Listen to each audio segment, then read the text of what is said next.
Bonjour à tous. Alors nous sommes début avril, ça fait un petit moment que j'ai pas fait de vidéo parce que déjà le temps depuis un mois il est pas génial, hein. Il pleut, il fait du vent. Voilà, c'est pas super motivant, mais j'avance quand même dans les semis. Vous avez pu le voir sur les réseaux, hein, parce que je poste quand même assez régulièrement. Et j'ai fait quelques erreurs avec mes patates douces, je les ai oubliées, elles étaient derrière mes plants de tomates. Bon, ça arrive, j'espère qu'elles vont reprendre, sinon j'irai en acheter chez le marchand. Allez, on va faire un petit peu le tour donc de tout ce que j'ai commencé. On va faire aussi le tour du jardin. On va commencer par les serres. Alors, les deux serres, elles commencent à se remplir. Donc on a de ce côté-là toutes mes petites tomates faites en semis en bouteille. Donc j'ai enlevé le haut de la bouteille et j'ai refait le plein il n'y a pas très longtemps. Alors là-bas, il y en a une qui se développe très bien. Sinon, voilà, c'est un peu petit, mais ça se développe tranquillement. En dessous, on a mes betteraves. Alors ça, c'est les betteraves rouges. Les crapaudines, elles, sont déjà repiquées. Donc celle-ci, il faut que je le fasse dès que j'ai enlevé le haut des bouteilles. Ici, ça me sert de protection quand je les mets en pleine terre. Donc là, maintenant, j'ai plus de bouteilles. Du coup, ça va attendre un petit peu. De l'autre côté, on a mes tomates qui étaient sous ma lampe LED. Voilà, elles ont vraiment pas du tout, hein, vous avez pu voir dans les réseaux, vraiment pas du tout la même grandeur. Donc elles sont faites beaucoup trop tôt. Donc sous lampe LED, on va pouvoir le faire. Mais vraiment, même début avril, ça suffit largement. Voire même mi-avril, si on veut les planter en juin. Alors là, il y a un peu de citrus. Et là, il y a des oignons que j'avais mis. Vous allez voir, il y en a déjà plein dans le jardin. Mais là, j'ai voulu en essayer d'autres. Ici, des courges que j'ai mis directement dans ma serre. Donc on verra comment ça va pousser. Et voilà, déjà pour la serre, c'est déjà pas mal. À l'intérieur, donc on a donc d'autres courges qui sont sous mon panneau. Donc là, c'est pas l'heure où il est allumé pour l'instant. Un peu de citrus également sur le côté. C'est pour ça que je mets le panneau. Sinon, le panneau, il n'est pas utile tant que les premiers plants ne sont pas sortis de terre. Et à côté, donc on a tout ce qui est en attente. Donc là, mes fameuses pommes patates douces. Voilà, on va voir si elles vont reprendre. Je les ai oubliées, hein. Elles étaient super belles, ma méthode marchait super bien. Je sais pas si vous vous souvenez, hein, j'avais récolté les tiges sur les anciens plants. Je les avais laissés tout l'hiver dans l'eau, ça avait fait directement des racines. Je les avais mis en godet sous la lampe LED et ça avait fait, voilà, c'était hyper rapide. On verra l'année prochaine. Donc là-bas encore du citrus, hein.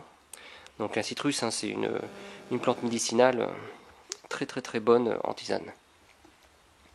Donc là encore du citrus, encore un peu des oignons. Là toujours mon pao qui est toujours pas revenu, donc je pense que ça marchera.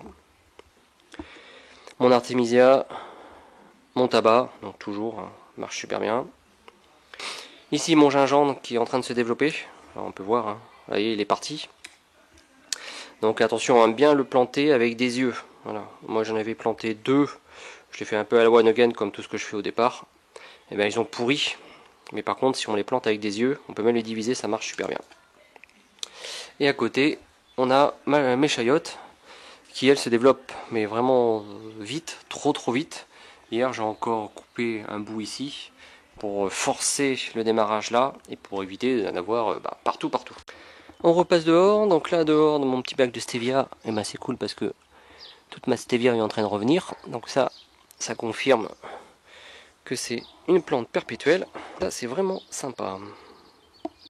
Tout ce qui est réserve d'eau, vous en douterez, c'est plein à ras-bord. Donc j'ai mes 5000 litres, 5 à 6000 litres qui sont pleins. Plus qu'à attendre le soleil. J'espère qu'il va venir dans pas longtemps. De ce côté-là, alors, on a déjà ma moutarde. Ma moutarde qui est déjà en fleurs. Donc ça, c'est plutôt cool. Ici, j'ai ramené ma serre. Ma serre où j'avais mis... Enfin, la serre, elle me servait pour mes poules.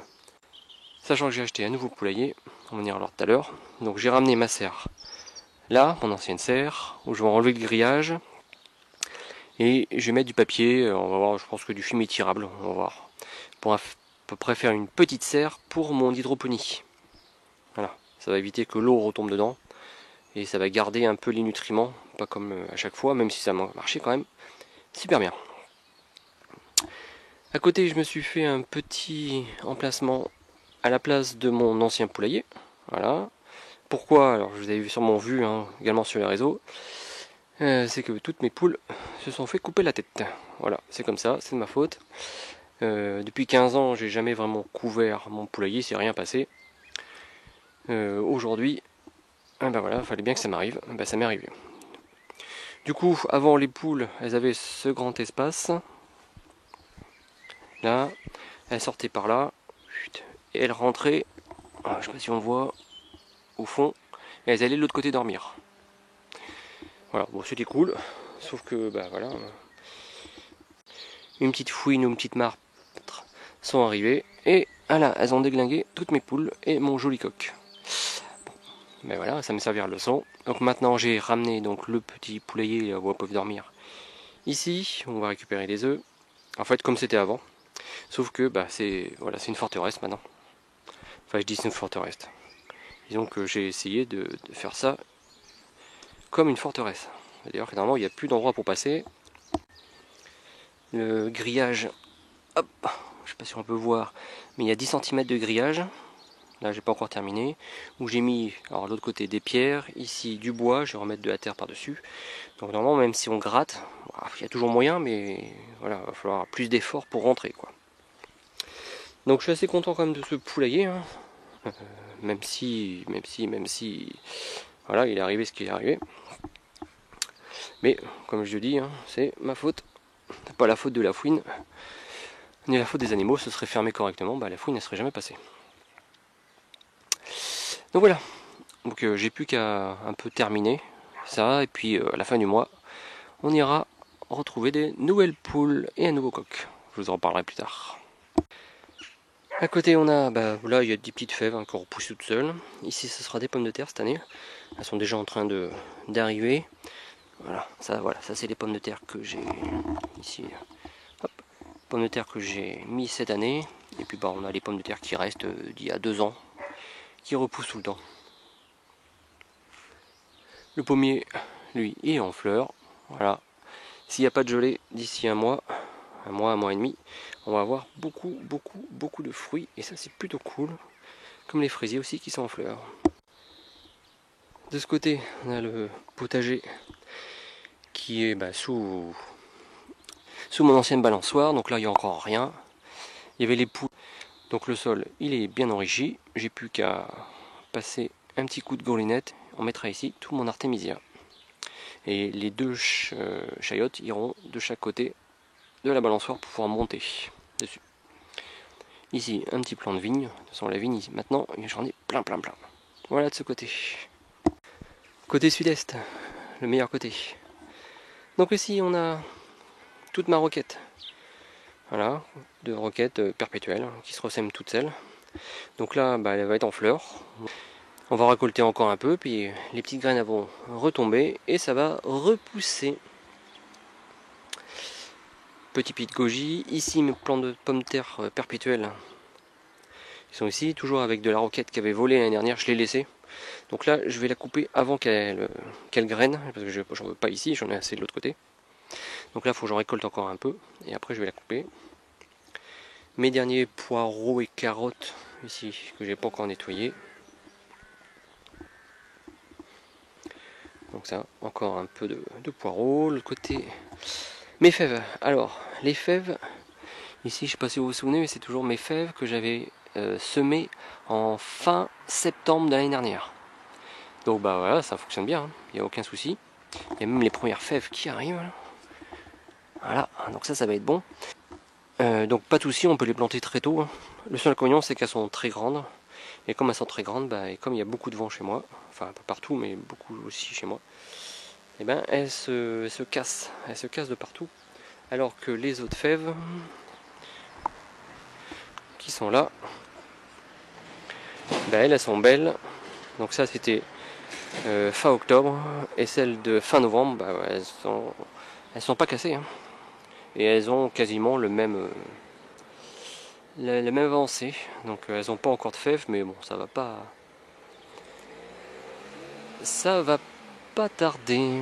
Donc bref, ici je vais pouvoir faire plein de recettes avec les fèves. On verra ça quand il y en aura. Et vous pouvez déjà aller voir sur mon site. J'ai déjà mis la recette. Donc sous les fèves, on a des beaux épinards. Donc ça, c'est plutôt sympa. Donc les épinards, ils se développent vraiment super bien. Ça aussi, les épinards, ils ont été semés. C'était fin octobre.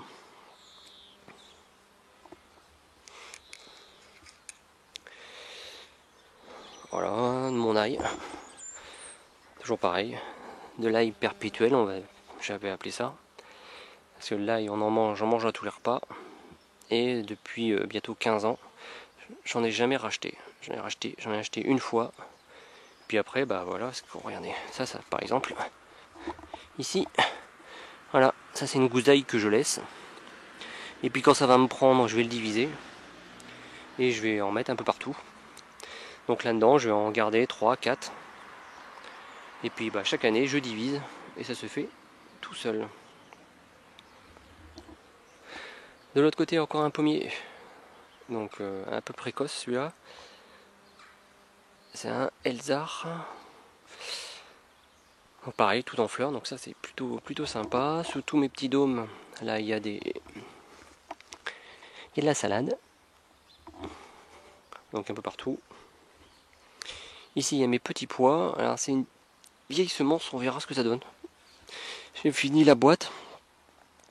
Ça c'est un radis, je sais pas pourquoi il est repoussé là. Ah oui, voilà. Alors, c'est ici. On verra. On va voir comment ça fonctionne. Si ça fonctionne pas, c'est pas grave. Mais bon, il fallait la faire passer cette semence. Ici, on a mon poirier. Alors, très content de mon poirier cette année. Mais vraiment super content. En fait, il était complètement de l'autre côté, à côté du pêcher. Et ça fonctionnait pas en fait. Donc je l'ai déplacé en novembre. Et puis voilà quoi. Voilà ce que ça donne. Donc j'aurai peut-être des poires pour la première fois. Pareil, hein, ça c'est un poirier que j'avais acheté à Super U. Donc il y a 4 ans, il n'a jamais rien donné. Bon, cette année, sûrement qu'il n'avait pas la bonne place. Pareil, vous voyez, encore de l'ail. Il y en a partout qui repoussent. Donc voilà. Ça attend juste d'être divisé ou ça attendra l'année prochaine. Ma butte autonome, toujours avec ma poubelle en plastique. Alors il y a des gens qui n'aiment pas la poubelle en plastique en plein milieu. Mais c'est comme ça. Moi je la trouve pas mal. Donc bah voilà, tous nos déchets de cuisine vont dedans. Et je peux dire qu'il y a une vie de folie. On verra bien comment ça pousse. Et mes 2 cuves ici qui étaient vides à la fin de l'été et qui se sont remplies avec l'eau qui est tombée. Toujours pareil, hein, regardez mes vidéos. Et ben juste en mettant les cuves à l'envers, et ben ça fait entonnoir. Bon, ça se remplit pas forcément beaucoup, mais comme il a beaucoup plu, et ben voilà, sur la durée, ça fonctionne. De ce côté-là, on a encore un pommier beaucoup moins précoce, hein. Donc lui, il commence juste à faire des feuilles. Là, on voit pas avec ce, on voit pas, mais ici il y a toutes mes carottes qui sont en train d'arriver, et au milieu, il y a mon pané. Donc les carottes, on voit bien, et le pané, j'arrive pas trop encore à les discerner de l'herbe. Mais ça, je pense que c'est du pané. Ça aussi, je pense que c'est du pané. Mais bon, on verra quand ce sera un peu plus grand. Ici, on a le pané de l'année dernière. Lui, je le garde pour les graines de l'année prochaine. Et ainsi de suite. Donc là, on a 2 panés, mais je pense qu'un seul, ça va me suffire. Puis là, il y aura mes courges. J'ai pas encore nettoyé. De l'autre côté, on a toujours de la salade hein, sous les dômes. Avec, donc ça c'est ma crapaudine. Hop, je sais pas si on peut voir, voilà. Qui sont sous mes hautes bouteilles. Il n'y a pas de perte. Et au milieu, il y a du pao pao aussi, la banane du pauvre, qui j'espère va pousser cette année. De ce côté, mes petites fraises des bois avec un kiwi au milieu. Donc le kiwi, il n'a jamais eu de chance pour l'instant. Il a toujours pris un coup de gelée. Mais là, toujours pareil. S'il n'y a pas de gelée, il va y avoir beaucoup de fruits. Ma vigne qui est repartie. Pareil, ma belle vigne du muscat. Et ici, donc mes oignons. Donc oignons cette fois-ci, donc achetés au marché. Hein. Et au milieu, il y a mes radis 18 jours, plantés un peu tôt, on verra ce que ça donne. L'association oignon radis, oignon, ça marche super bien parce que mes radis je les arrose et en même temps les oignons ils prennent de l'eau, pas trop, ils prennent juste ce qu'il faut. Mais ça marche super bien. De ce côté-là, on a encore un rang de carottes. Oui, qui sont en train d'arriver, je l'avais pas vu. Comme il a beaucoup plu, je savais pas si ça allait fonctionner. Mais bon, ça pousse, comme quoi, c'est plutôt sympa. Et de ce côté-là, alors c'était pas voulu au départ, mais bizarrement ça pousse bien ici. Donc ce sera ma butte de récolte de soucis. Voilà. Alors dedans il y a encore de l'ail. Hein. Il y a de l'ail, il y a encore des betteraves. Je vois même des pommes de terre. Il y a un peu de tout. Mais les soucis ont super bien repoussé, ils n'ont pas gelé. Donc je commence déjà à en ramasser alors que normalement j'en ramasse que début septembre, quand j'essaime maintenant. Donc ça c'est plutôt cool. Et là on voit encore de l'ail. Voilà l'ail, on a l'exemple de comment je laisse mon ail pousser. Et puis au bout d'un moment, soit je laisse, soit je le divise dans une autre butte. Ça dépend de mon humeur. Et le long de mon trottoir, on retrouve du thym, de la menthe poivrée, de la mélisse. Encore mes soucis. Et là, pas mal de mélisse. Voilà, parce que le mélisse, j'en mange, j'en bois en tisane très souvent. Et de ce côté-là, on a mes pommes de terre encore. Je les ai fait il n'y a pas longtemps. Pour l'instant, elles n'arrivent pas. Mais ici, il y a encore des plants de pommes de terre. Là, mes petits fraisiers, ici, avec des baies de mai de chaque côté. On verra. Les baies de mai, ça fleurit très tôt. Donc, je ne sais pas si ça n'a pas gelé, ça par contre. Et là, on a mon pêcher qui lui est passé fleur et avec les premières petites pêches qui commencent à arriver. Pareil, là, voilà, ça c'est cool. Et tout le long là, pour l'instant, là où j'ai enlevé ma haie de Troène, j'en avais marre, eh bien, il y a des petites vignes qui sont en train d'arriver. Alors c'est pas gagné, hein, c'est toujours pareil. Hein. C'est pas gagné, mais pour l'instant, elles ont toutes repris, donc j'en ai mis 2, j'en garderai qu'une à terme. Mais bon, hein, la vigne, pour l'instant, ça vit avec ses réserves, ça n'a pas encore fait de racines. Mais c'est cool parce que c'est que des vignes différentes là. Donc là, si je peux avoir une haie de vignes, ça serait super bien. Et en dessus, les framboisiers qui sont en train d'arriver avec des petits fraisiers aussi au pied. Voilà pour le petit tour. Voilà les amis pour ce petit tour de jardin. Donc en général, tout va bien. Mis à part mes poules, où je m'en veux un petit peu. Voilà, ça m'était jamais arrivé en 15 ans. Ouais, c'est le jour où je couvre un petit peu plus que d'habitude que voilà que ça arrive. Bon, c'est de ma faute, hein. Comme j'ai dit sur les réseaux, c'est pas la faute de la fouine. Hein. La fouine elle était là, ou la marthe, ou je sais pas ce qui est venu manger mes poules. Elle était là, elle a nourri ses petits. Bon, voilà quoi. Si j'aurais voulu que ça m'arrive pas, j'aurais fermé depuis longtemps à 100%. C'est la vie, hein, c'est comme ça. Ça me servira de leçon. Voilà les amis, donc j'espère que le soleil va revenir. La chaleur est un peu revenue, mais le soleil il est encore caché. Mais j'espère quand même que ça va arriver. On est quand même début avril, il faudrait quand même qu'il arrête de pleuvoir. Et surtout de faire du vent. Parce que le vent, c'est horrible. C'est horrible, vous voyez derrière. Hop, ici là, ils sont toujours attachés ces serres. Hein. C'est impossible de les laisser détacher. C'est comme ça. Allez, on va faire avec. Sur ce, je vous souhaite une bonne fin de week-end et je vous dis à bientôt. Merci à tous.